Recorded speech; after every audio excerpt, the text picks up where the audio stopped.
ቀን ስላደረሰን ሁላችሁንም እንኳን ደስ ያላችሁ። እንኳን ደስ ያላችሁ። እንኳን ደስ ያላችሁ። እግዚአብሔር ፈጣሪያችን ሁሉን ስለሚችል ሁሉ ስለሚቻለው ሁሉን ለማድረግም በጎ ፈቃዱ ሆኖ ለዚህ ቀን ስላደረሰን ስሙ የተመሰገነ ይሁን። ከዚህ በኋላ ከዚህ ቀጥሎ ሆስፒታሉን ለምን መመስረት እንዳስፈለገን ለማቅረብ እሞክራለሁ። የእግዚአብሔር ሰላም ከኛ ጋር ይሁን። በዚህ በኢትዮጵያ ኦርቶዶክስ ተዋሕዶ ቤተክርስቲያን በደቡብ ጎንደር ሀገረ ስብከት ስር የሚገኘው የርዕሰ ገዳማት ወአድባራት ጣና ቅዱስ ቂርቆስ የአባቶችና የእናቶች ገዳም ከጌታችን ከመድኃኒታችን ከኢየሱስ ክርስቶስ ልደት በፊት 982 ዓመተ ዓለም ቀድሞ በቀዳማዊ ምኒልክ ዘመን የተመሰረተ ዛሬ ጨምሮ ሲቆጠር 3000 ዓመታትን ያስቆጠረ ገዳም ነው።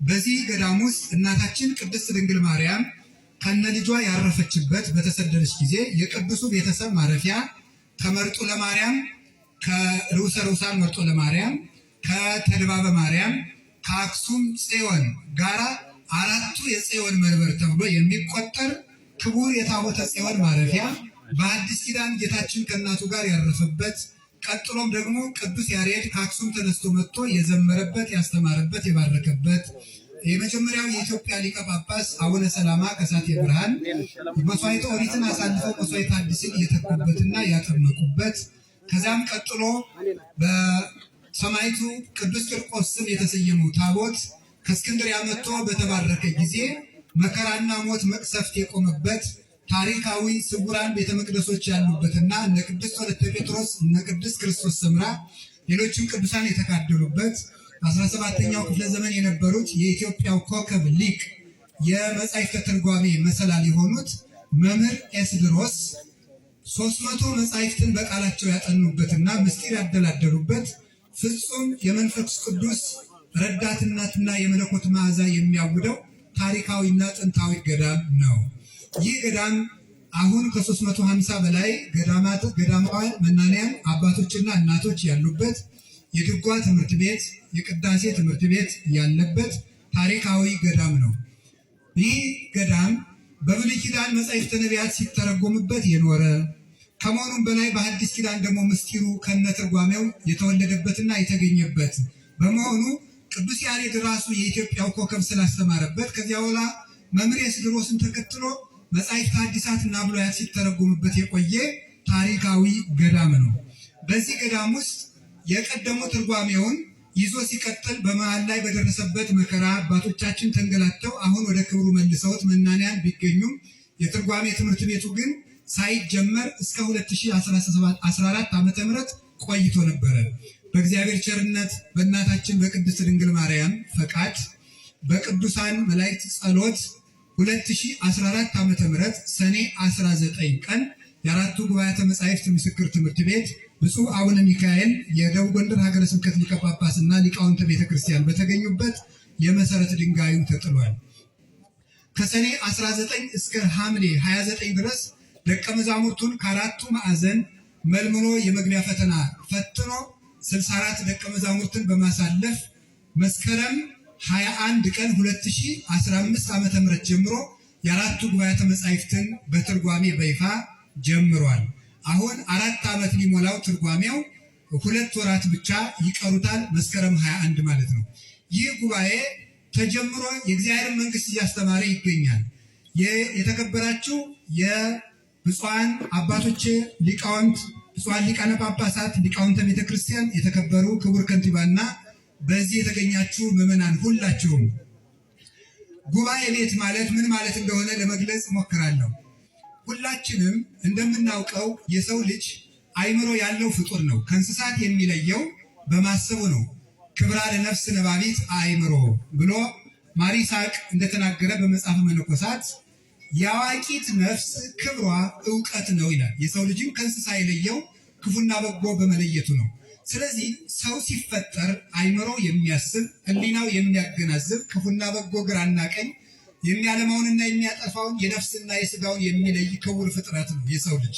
ከዚህ የተነሳ በመጀመሪያው በእግዚአብሔር ከተፈጠረ ጀምሮ በገዛ አይምሮ የሚመራ መንፈስ ቅዱስ እንደ እጅ ሆኖ ቃሉን በፈቃዱ የሚጽፍበት ክቡር የመለኮት ሰሌዳ ነው የሰው ልጅ። ወበከመ ይጻፍ መጽሐፍ በቀለም ከማሁ ይጻፍ ልቡናነ በመንፈስ ቅዱስ። መጽሐፍ በቀለም እንደሚጻፈው ሁሉ የሰው ልብ ደግሞ በእግዚአብሔር እጅ ይጻፍበታል ተብሎ እንደተነገረ፣ ነገር ግን የሰው ልጅ ከእግዚአብሔር ፈቃድ እየወጣ አይምሮው እየዛገ ኃጢአት እየጨመረ በመምጣቱ ምክንያት የሰው ልጅ ቃለ እግዚአብሔርን ከእግዚአብሔር እጅ አውጥቶ በወረቀት ላይ ደክሞ ለማጥናት የተገደደ ሆኗል። ከዚያን ጊዜ ጀምሮ የሰው ልጅ የግድ መምህር የሚያስፈልገው ፍጡር ሆነ። እግዚአብሔርን መምህርን እየሾመ ያስተምረው ጀመረ። ቀድሞ በነቢያት አናገረ። የጠፋውን ለመሰየም፣ የጠፋውን ለመመለስ፣ የወደቀውን ለማዳን፣ የተሰበረውን ለመጠገን ከሰማይ ሰማያት ወርዶ የድንግል ማርያም ልጅ የአብ በኩር ፍጹም ሊቀ ካህናታችንና ቤዛችን ኢየሱስ ክርስቶስ ዓለምን ለመዋጀት ዛፍ ከስሩ ሳይነቀል መሬት ጠርጎ እንደሚነሳው፣ እጅ ከትከሻ ሳይቆረጥ የወደቀን ነገር እንደሚያነሳ፣ ቀለም በልቡና እንደተጻፈ በወረቀት ላይ ከልቡና ሳይለይ በወረቀት ላይ ተቀርጾ እንደሚገኝ፣ የፀሐይ ብርሃን ከፀሐይ ክበብ ሳይለይ ወደ ምድር መጥቶ በሰው ልጆች ላይ እንደሚያበራው የእግዚአብሔር አካላዊ ቃል ፍጹም የአብ ብርሃኑ ኢየሱስ ክርስቶስ ከአባቱ መንግስት ሳይለይ ወደዚህ ዓለም መጥቶ የጠፋውን የሰው ልጅ ሁሉ ፈለገና አዳነ፣ ዋጀ፣ ቀደሰን፣ ከአባቱ ከራሱና ከመንፈስ ቅዱስ ጋርም አስታረቀ። ከዚያ በኋላ ጌታችን ኢየሱስ ክርስቶስ ወደዚህ ዓለም በመጣ ጊዜ በዚህ ዓለም ላይ ሶስት መሰረታዊ ችግሮች ነበሩ። አንደኛው የነፍስ ችግር ነበረ። ሁለተኛው ደግሞ የፖለቲካ ችግር ነበር። ሶስተኛው ደግሞ የቤተ ክህነት ውጥንቅጥ ችግር ነበረ። የነፍስ ችግር የሰው ልጅ ከ5500 ዘመን በዲያብሎስ ቀንበር ስር የሚማቀቅበት ጊዜ ነበረ። የፖለቲካ ችግር እስራኤላውያን በሮማውያን አገዛዝ ስር ሆነው መሲሁን የሚጠብቁበትና ሀገራቸው ከቅኝ ግዛት ነፃ የምትወጣበትን የሚጠብቁበት ጊዜ ነበረ። የቤተ ክህነቱ ውጥንቅጥ በዚያ ጊዜ የነበሩት ፈሪሳውያን አስመሳዮችና ለሕዝቡ የማይቆረቆሩ ከቅኝ ገዥ ፖለቲከኞች ጋር ገጥመው ሕዝቡን የሚመዘብሩና ሕዝቡን የማይጠብቁ አስመሳይ ካህናት የነበሩበት ጊዜ ነበረ። በዚያን ጊዜ እውነተኛው የጽድቅ ብርሃን ጌታችን ኢየሱስ ክርስቶስ ወደዚህ ዓለም ተወልዶ መጣ። ፖለቲካውን ለማረም ከፖለቲከኞች ጋር ሰይፍ አንስቶ ጦርነት አልገጠመም። እንደዚሁም ሁሉ ቤተ ክህነቱን ለማረም ከቤተ ክህነቶች ጋር ፊት ለፊት አልተሰላለፈም። የነፍስን ችግርም ለመቅረፍ ዕለቱን ተሰቅዬ ልሙት አላለም። ክርስቶስ የዓለምን ችግር ለማፍታት ማስተማር ጀመረ። ክርስቶስ የዓለምን ችግር ለመፍታት ማስተማር ጀመረ። ክርስቶስ የዓለምን ችግር ለመፍታት ማስተማር ቸገረ። ነገሩ እንደዚህ ነው። ሰናፍጭ በተሰራች ጊዜ በአካባቢዋ የተዘራውን ሌላ እንጨት ሁሉ ነቃቅላ ትጥለዋለች። ለምን? የሰናፍጭ ቅንጣት ወይም እጽ በጠባይዋ የሌሎችን እጽዋት ማዕድን እየተሻማች የመመገብ ጠባይ አለባት። ስለዚህ እሷ በተተከለችበት ሌሎች ዛፎች እየተነቀሉ ይሄዳሉ። ጌታችን ኢየሱስ ክርስቶስ በዓለም ላይ የነበረውን ክፉ ዓለም ለመንቀል ማጭድ ወይም መጥረቢያ ይዞ አልወጣም። የወንጌልን ሰናፍጭ በደቀ መዛሙርቱ ልቡና መዝራት ጀመረ። ያን ጊዜ ያቺ የወንጌል ስር በደቀ መዛሙርቱ ልብ መብቀልና ማፍራት ስትጀምር ተንኮሉ፣ ክፋቱ ሁሉ እየተነቃቀለ መሄድ ጀመረ። እውነተኛው የሰላማችን ምልክትና የዓለማት ሁሉ የሰላም አባት፣ የሰላም አለቃ፣ አለቅነት በጫንቃው ላይ ያለ መድኃኒታችን ኢየሱስ ክርስቶስ ዓለምን በሰላም ድል ነሳው።